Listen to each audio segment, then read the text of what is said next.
Have you ever stood on the edge of a promise with a huge obstacle right in front of you? You can see where you need to go, but there's a raging river, a massive mountain, or some kind of challenge blocking your path. It feels impossible, right? That's exactly where the Israelites were in the book of Joshua, chapter 3. They were finally at the border of the promised land after 40 long years in the wilderness. But there was one big problem: the Jordan River. And it wasn't just a gentle stream, it was flood season. The water was overflowing its banks, wild and untamed. Imagine standing there. You've heard stories your whole life about this land flowing with milk and honey. You're so close yet so far. What do? This is where Joshua steps up.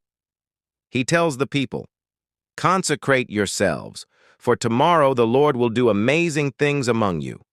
Consecrate yourselves. That means set yourselves apart. Get focused. Prepare your hearts. He wasn't telling them to build a giant bridge or engineer a fleet of boats. He was telling them to get right with God. The solution wasn't going to come from their own strength or ingenuity, but from a miracle. And what a miracle it was!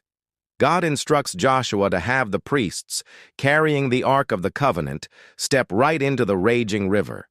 Can you imagine the faith that took? The Ark symbolized God's very presence.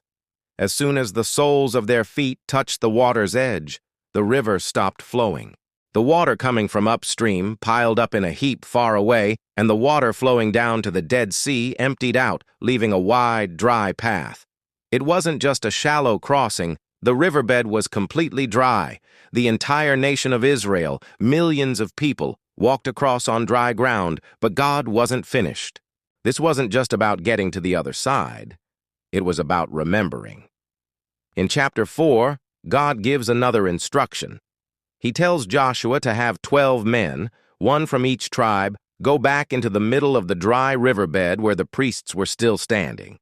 Each man was to pick up a large stone and carry it to their first campsite in the Promised Land.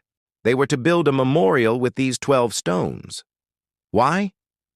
God explains it himself. He says, "In the future, when your children ask you, 'What do these stones mean?' tell them that the flow of the Jordan was cut off before the Ark of the Covenant of the Lord." These stones were a permanent physical reminder of God's power and faithfulness.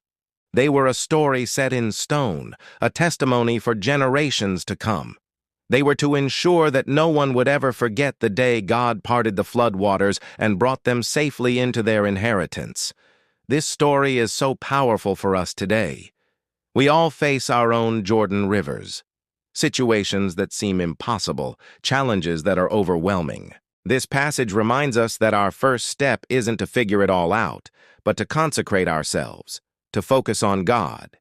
It reminds us that His presence goes before us to make a way where there seems to be no way. And just as importantly, when He brings us through, we need to build our own memorials.